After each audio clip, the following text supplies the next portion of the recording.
విశ్వాసముతో తన కుటుంబాన్ని నడిపించుకున్నాడు. తాను కూడా దేవునితో నడిచినట్లుగా మనము చూస్తున్నాం.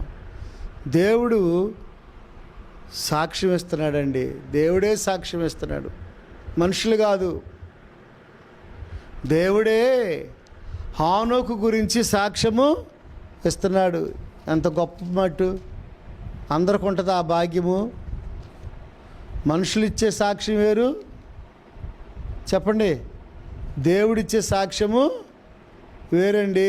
మనుషులు మెప్పు కోసం ఆహా ఓహో అని అంటారు. ఏమండి, మనుషుల మెప్పు కాదు ఇక్కడ. దేవుని మెప్పు పొందినవారు గొప్పవారు.